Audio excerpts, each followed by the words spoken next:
So yesterday on our church's Facebook page, I shared a little video encouraging people to sign up for and to come to church on Sunday morning.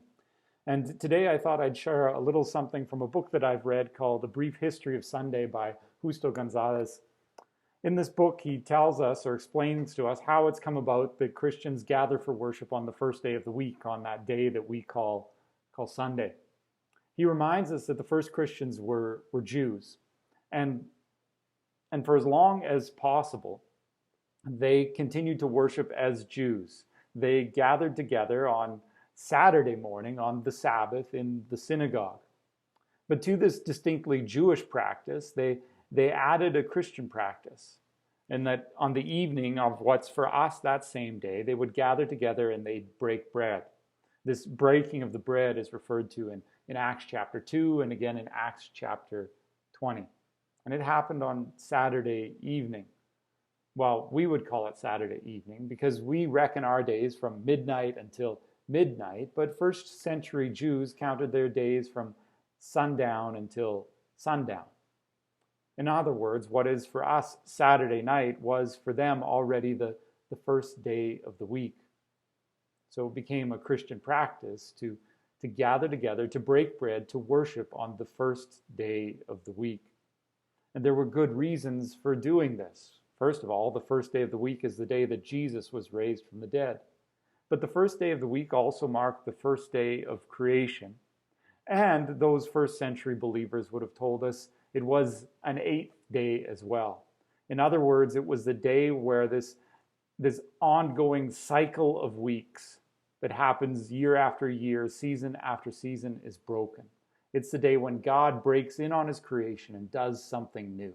He brings about a lasting Sabbath through Jesus Christ. So it becomes a firmly established Christian tradition to worship on the first day of the week. But that means for most of the very early church, worshiping on what we call Saturday evening. So how did we get to Sunday morning? Gonzalez makes this suggestion. He says that as the church became increasingly Gentile, many of its members were slaves. And it was hard for slaves to get away from work to go and worship on Saturday evening. The Jews had a centuries-long practice of taking a Sabbath, but Gentiles had no such practice. And no slave master was about to let his slave go and worship when he should be working. So the slaves found a way around this. They got up very early in the morning on the first day of the week, not Saturday night anymore, but Sunday morning, because there's no chores yet to do at that point. You're not skipping out on work if you get up very early in the morning. And so early in the morning, on the first day of the week, on Sunday, they would worship together, they'd break bread together.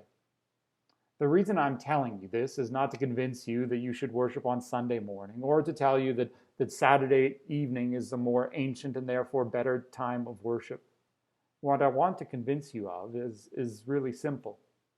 It's that for Christians, corporate worship, gathering together, and when they can do that and how they can do that has often been dictated by the realities of life. And so Christians have always found ways, or always had to find ways, to be both faithful to God's call to worship together and creative. So I just want to encourage you, if you're not ready to be back in church gathering together yet, for one reason or another, you can still stand in this Christian tradition of being both faithful and creative about our corporate worship.